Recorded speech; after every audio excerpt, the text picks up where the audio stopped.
I'm going to start the game. So I'm going to do. Alright, Pult versus Hart is our next game. A Terran versus Terran. We really haven't experienced that many Terran versus Terrans. I love his name, iPad. What a great name. You know, if I was like on a team, or if the good studio bought me an iPad, I would change my ID to iPad because they got iPads. They got iPads. Total Biscuit and Jenna Bain did buy and treat their players to iPads for Christmas /IPL /Vegas. And maybe that's why he did it. So, let's go ahead and introduce our two players. Currently, with 3 games in a row, it is Pult.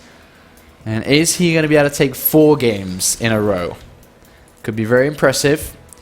As we do have this challenger, this warrior, in his way is Axiom's Hart. You may remember him, Complexity Hart originally.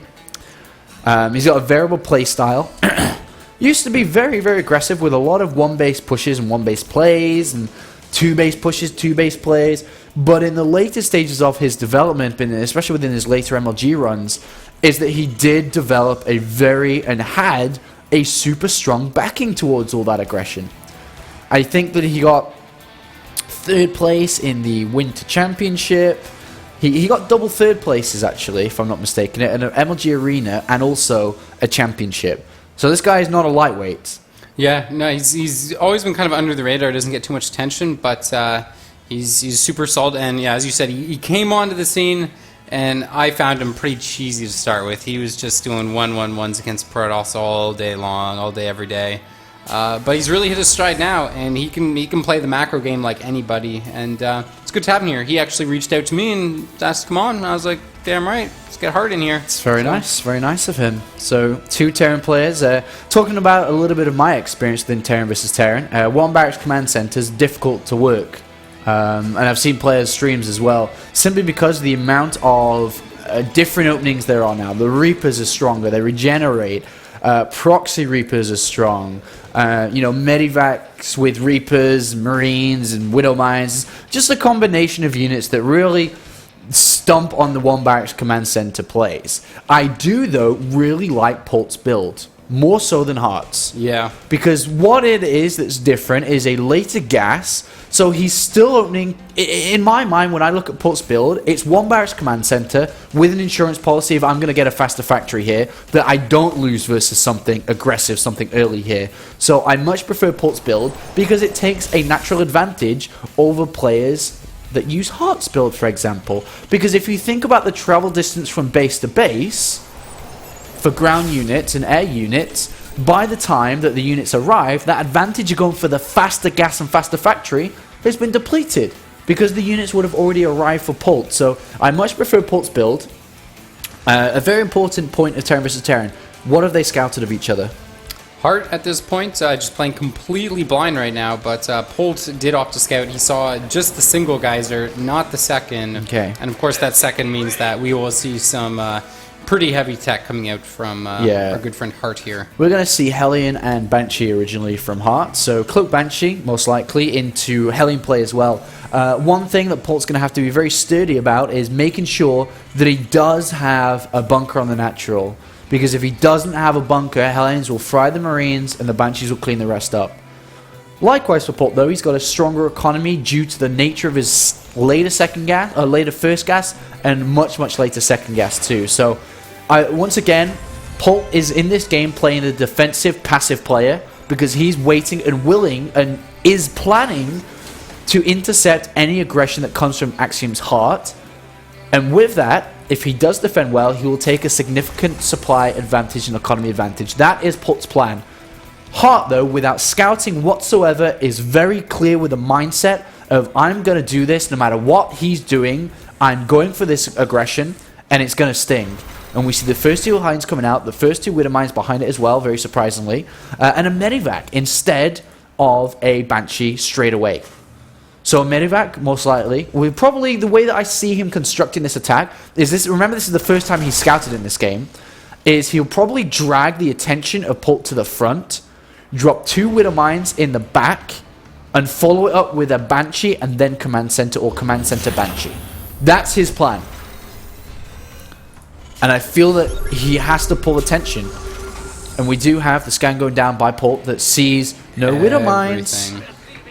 Yeah, true. Doesn't. Oh. So he won't really be waiting. He does see the latest starport, though, which may, if he's smart enough, be able to realize that there potentially is a medivac out first. But it's actually going to be a drop all in one. Oh, no! Pult goes down to take his natural, and in comes the medivac with his Ignite Afterburners straight into the mirror line. I don't know if he's got a scan available. If not, then he's in trouble, and he doesn't. Hellions are doing damage. Goal achieved by HotS. 8 SCV kills, 2 Widow Mines still active, and oh, he actually pulls them. He pulls the units across, and actually, maybe no, they were already detonated. Excuse me. Yeah. Didn't think they were activated. And look, that picks up and moves out the way, and moving them out of the range of a single scan. Yeah, so very that smart. 2 scans have to be used, or Engineering Bay and Turret. Engineering Bay is on the way. Turret will be made. Good opening here from Hart. Woo! Detonation number 1. Detonation number 2. Goods. Good. Oh! Moves one out the way. Right into the corner. Annoying. Good opening by Hart. But has he done enough damage? Not yet is my answer. What's your answer? I think so. His command center's done. He's got Cloak finishing. Banshee's moving across. Oh, I didn't realize that was his... He already had a command center done. I thought he had it building now.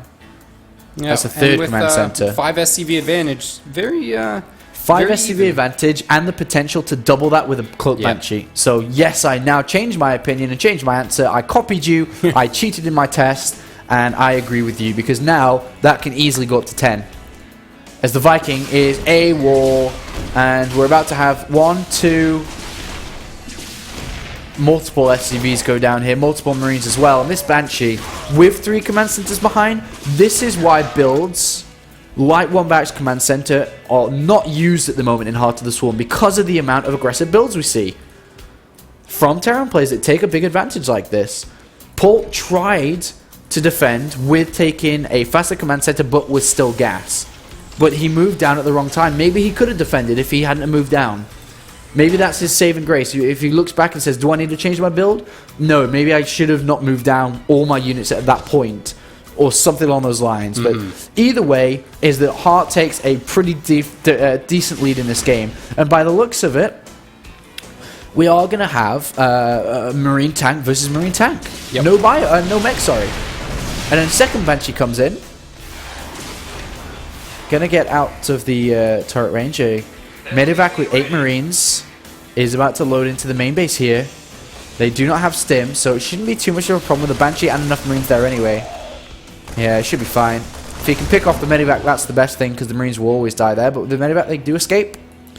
Both players researching stim, but this game will slow down a little bit now. A lot less harassment.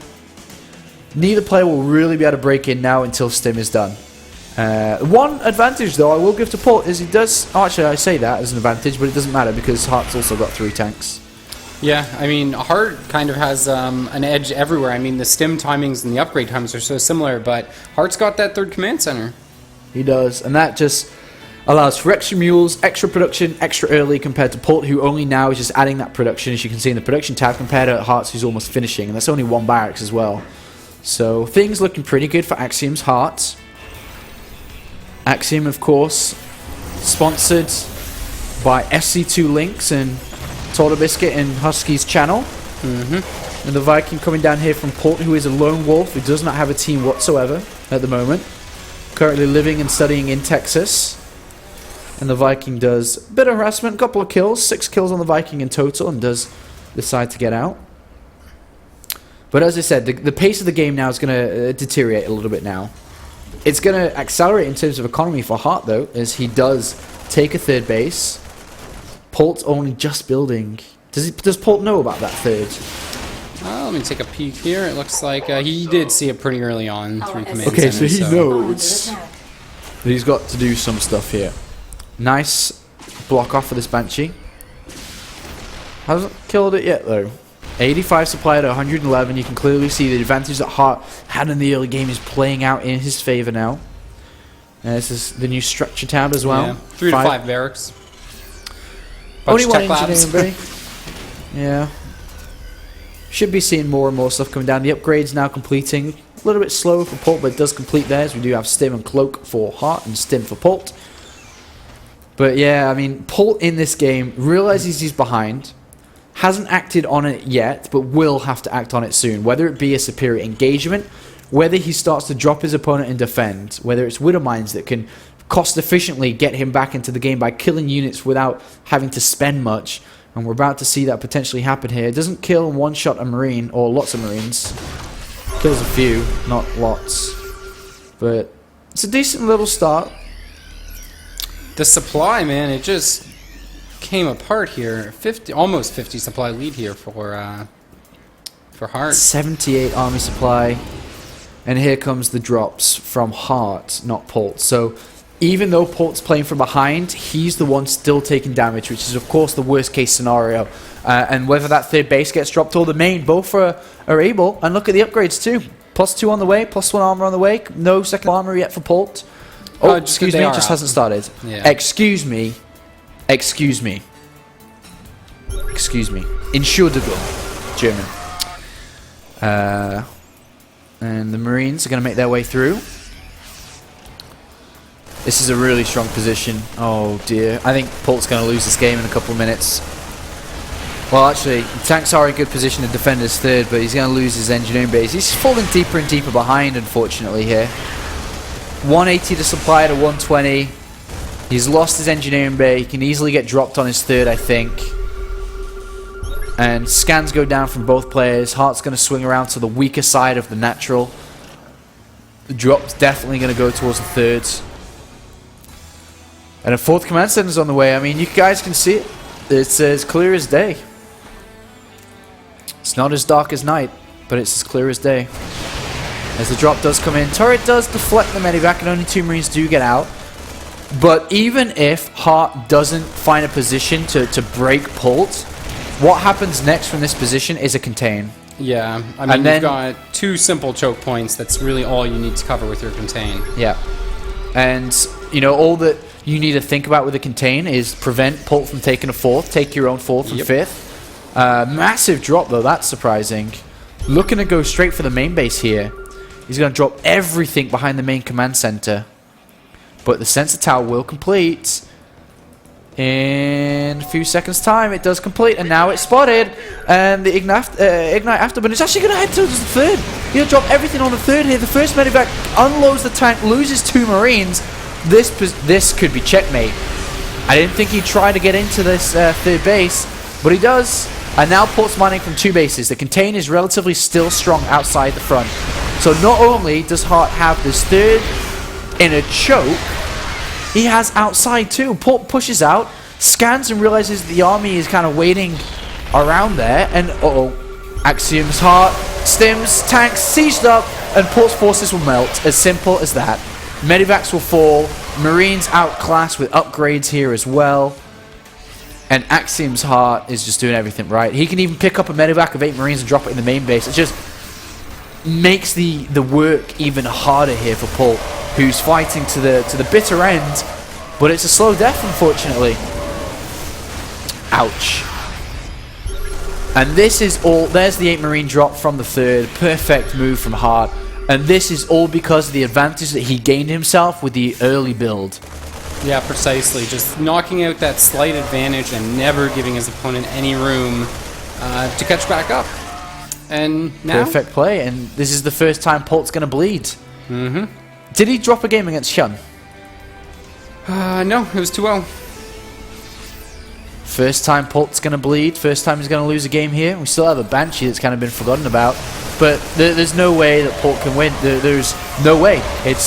He's on 2 bases versus 4. There's too many units. It's 100 supply difference. There's no way. And Pult now has to start thinking about what to do in the next game. What map is he going to choose? How is he going to break this? How is he going to break Heart's strong play? What opening does he start with? And I think that's what Terran vs. Terran is very much so about right now. I haven't figured it out, and I don't think a lot of Terran players have yet either. What openings are the best? Another annoying little maneuver here by Heart as he drops into the main base, sieges up another position. Pult's going to attempt to take this third, but what can actually happen is you can siege up on top of the third, and then just drop down from that location, and your tanks protect. Those 2 tanks from Port at the north end are actually vulnerable. 2 tanks on the high ground, so very, very difficult for Port here, who's about to have to fight the entire force, but picks off a couple of medibacks. Oh no, actually only gets 1. GG. Wow. Maintaining an advantage throughout the entire of the game there. Good stuff. Very good stuff from Axiom's Heart. And Total Biscuit and Jenna Bain must be very happy with the performance of their player so far in this King of the Hill Heart of the Swarm series, and maybe a lot of you Axiom fans out there as well. But can Port bring it back? Do you think he can do it at WBC? Yeah, I think Port can do it. I think he just needs to not fall behind in the early game. I mean, it's so hard. I mean, it's a lot better than it used to be in terms of like having to worry about the Hellbat drops, but it's just still so difficult to, as you say, find that safe opening, split your units properly, because you know, if you put half and half and then you engage with only half your units, they die, then you don't have enough. So sometimes you need to have everything together to be able to engage what your opponent's bringing. So it's very, very tricky, this matchup. And I mean, I've tried to learn more about it, but there's just so few broadcasted new games out there of TVTs. Yeah. Nice cup of water drinky you've got there, Adabisi, in the camera shot again. Mm-hmm. Yeah. That's yours. That's not. You left that there. I don't have that. It's not mine. Don't try and put it on me. Awfully unprofessional. It's very true, though, what you say. There's just not a lot of broadcasted games out there of Terran versus Terran. And this is, you know, maybe the most skilled Terran versus Terran we've seen in Heart of the Swarm so far between these 2 players. Yeah, I mean... I saw the one MLG match, but it's... Marine King Gumiho, I mean, it was a hell-bad drops. Like, meh. Yeah. All right, so what map is it next? Going to be Newkirk City, of course, Port's choice. Port's choice. I'm going to put Port on winning this next game and go into a 1-1 into a best of last game 3. Yeah, I feel like this is a map that suits Port's style quite a bit. Very linear. You shouldn't really be too caught off guard on this map. There's kind of less points of entry, more predictable air path between the 2 bases. One thing that I've noticed is that Terran players, from what I've seen them continually play Terran over Terran over Terran, is that they do change up a lot. More so than any other matchups, change their opening. So I'm not expecting Heart to open up the same in this one, but we'll see. As down here in the bottom right, we have iPad, a.k.a. Axiom's Heart. And there are his results on his Twitter, actually, at AxeHeart123. And there are his amazing results posted last year at MLG, the Winter Championship, 3rd place, and also a 3rd place at the MLG Arena as well. Port, though, on the other hand, down here, spawning in the bottom left. Aggressive and speedy. Despite the 3rd places from Axiom Heart, Port is the guy that went through Terran after Terran after Terran after Terran in the Super Tournament to claim his GSL badge, which is that little gold badge you see players like MC, MVP, Nesty, Seed have. Port also has one, and when he gets a team, that team will also have a gold badge on their side. I definitely think Port should, if you do... Well, actually, I wonder if Heart's even going to scout. That's, you know, if he's just going to open up with like, I'm doing this build, I don't care what you're doing. Because if you want to scout in Terran versus Terran and get in, you almost have to go after building the supply depot. Yeah, it's tricky. You can't get in if not, and you won't see what they're doing. So you have to be confident with the build you're going to choose because you can't react. And like Port's going to leave, or Heart's going to leave. Sorry. If Port doesn't want him to get in, he can block it. It's as simple as that. He's got the SCV, he's got the refinery on the way, actually. Change from Port here. He can easily block it if he doesn't want to reveal that information. Yeah, and this is where, because they're both scouting, the SCVs will pass each other, so they'll be able to say, okay, I do want to halt my barracks production for a second, get that second depot partway built, and then block it off. So it'll be interesting to see if either want to do that, or if they're okay with that. They might just block it off anyway, because look, it's finished by the time that the barracks is done anyway. Both of them, because they're... Oh, I was going to say Port. But yeah, both of the SCVs were sent out relatively late, so they were never going to get in there anyway. Even if, they didn't want to block it. So both of them completely blind into what's going on in this game. They do have similar openings. Pult, though, I probably feel that Pult may be more confident in his game compared to Hart, or at least against Hart, which is why we see a Reaper from Pult to scout, but a Proxy Factory from Hart. This Proxy Factory off one gas at the moment is intriguing. Yeah, I'm quite interested. Second gas now being added. It could be a numerous of things, a numerous amount of things here. Ooh, command center on the low ground. Reaper is going to make its way past the halfway line here and kill 2 Marines. One Reaper does beat 2 Marines when microed well, especially with regeneration. Yeah, this is actually really, really good for Pult, because Hart's going to need these Marines with whatever tech he's getting out from his proxied factory. Is it going to be like an old school, not really old school, but an older tank build? Yeah, siege tanks. Tank Marine Viking builds? Seems the most likely right now. All right, well, and of course, without needing siege mode, actually, when that change first got implemented, I was using this a lot, actually, and it's really good. You can use this second barracks to actually float over and provide spotting after making a few Marines. So wow. But the problem here, I feel, for Hart, is that Pult does already have a factory. Mm-hmm. As soon as he realizes what's going on, it's relatively easy to hold. It's just how long do you know? And Pult's build is the best build against this, because, as you said in game 1, you're still getting a factory. Yeah. And this has got to be very suspicious right now for Pult. We'll see in a second what he wants to do back home, but he sees a completely naked main base. I imagine after this Widow Mine, you got to start tank production. You have to. Tank production and Viking production. Yeah, exactly. You got to be worried about proxy banshees. The staple defense of Terran. This is either why people get out the refinery so early, and I believe that will happen here. Tank Viking will be from Pult. And the thing is, that all Pult needs to do, if that's going to be the case... Oh, he's building another Widow Mine. Obviously, Marines and Widow Mine is not the best thing here. All Pult needs to do is just buy time with a couple of bunkers. Repair them. Lose a couple of SCVs, it's okay. Pult scans. Trying to figure out what's going on. Sees a starport.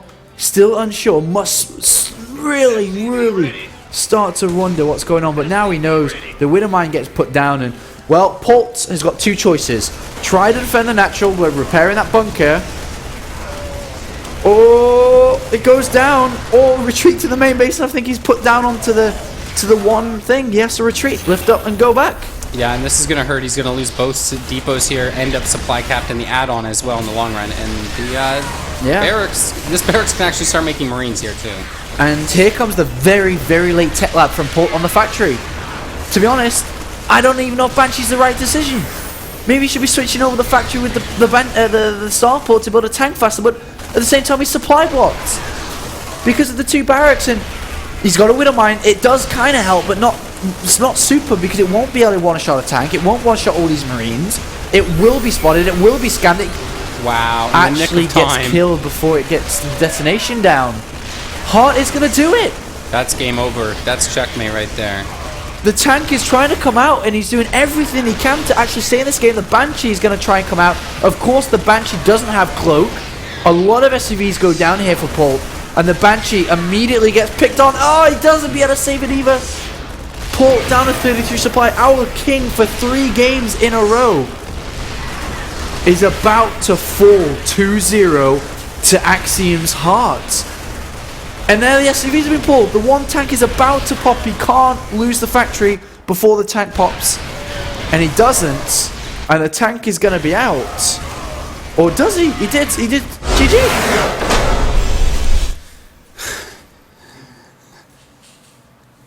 It's an entertaining build, man. And it just goes to show how the entire openings in TVT are just turned upside down. Based on that, because you need to be ready for a siege tank just to walk 10 feet and siege up at your natural.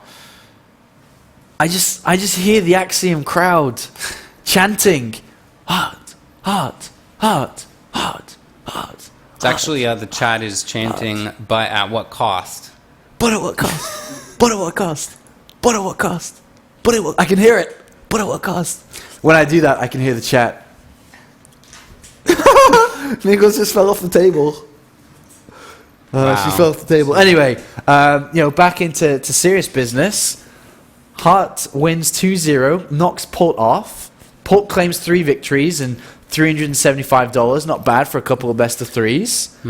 Doesn't get the hot spotlight with Hyun though. But now it's time for the final game. Can Hart get 2 wins and grab himself $250? Can he be the final guy in our King of the Hill tournament? Remember, this is the last game of everything we're doing. It's the last live game that you're probably going to be watching, apart from streams, last live tournament game of Heart of the Swarm before it closes in hours' time. We don't know when it closes, but it will be soon, of course. So we're going to go to a quick break, and when we return, our 5-0 longest streak player in this tournament, Quantix Hyun, will see if he can get another victim. We'll be right back.